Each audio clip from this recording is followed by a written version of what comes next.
SRM Institute of Hotel Management வேலை வாய்ப்பை வழங்கும் 3 ஆண்டு பட்டப்படிப்பு மற்றும் diploma courses. Admissions open now. அழையுங்கள் 9840609671. ஜாதிவாரி கணக்கெடுப்பு நடத்துவது குறித்து தன்னுடன் விவாதிக்க தயாரா என அமைச்சர் சிவசங்கருக்கு பாமக தலைவர் அன்புமணி சவால் விடுத்துள்ளார். சென்னையில் இன்று செய்தியாளர்களை சந்தித்த பாமக தலைவர் அன்புமணி ஜாதிவாரி கணக்கெடுப்பு நடத்த மாநில அரசுக்கு உரிமை இருப்பதாக தெரிவித்தார். முக்கியமான சமுதாயத்திற்கு கல்வி, வேலை வாய்ப்பில் இடஒதுக்கீடு வழங்குவதற்காக ஜாதிவாரி கணக்கெடுப்பு நடத்த மறுப்பது ஏன் என கேள்வி எழுப்பிய அவர், மத்திய அரசுதான் ஜாதிவாரி கணக்கெடுப்பை நடத்த முடியும் என முதலமைச்சர் மு.க.ஸ்டாலின் கூறியது மோசடி எனவும் சாடினார். கலைஞர் ஆட்சியில் எந்த அடிப்படையில் வன்னியர், இஸ்லாமியர்களுக்கு இடஒதுக்கீடு வழங்கப்பட்டது?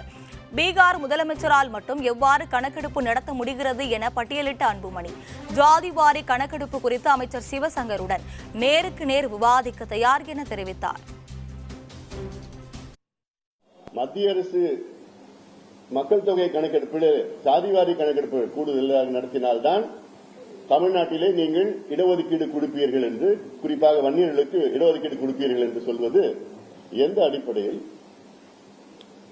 அடிப்படையிலே உங்களுடைய தந்தை கலைஞர் அவர்கள் 20 விழுக்காடு இடஒதுக்கீட்டை கொடுத்தார், MBC என்று உருவாக்கினார். அப்பொழுது சாதிவாரி கணக்கெடுப்பு நடத்திதான் MBC தமிழ்நாட்டில் வழங்கப்பட்டதா? அதன் பிறகு உங்களுடைய தந்தை கலைஞர் அவர்கள் எந்த சாதிவாரி கணக்கெடுப்பு நடத்தப்பட்டது, எந்த அடிப்படையிலே உள்ஒதுக்கீடு கொடுத்தார்கள்? இப்பொழுது மட்டும் வன்னியர்களுக்கு கொடுக்கிறதுக்கு நீங்க மத்திய அரசு சாதிவாரி கணக்கெடுப்பு நடத்தணும்னு சொல்வது, இது எவ்வளவு பெரிய ஒரு மோசடி, எவ்வளவு பெரிய ஒரு ஏமாற்று வேலை.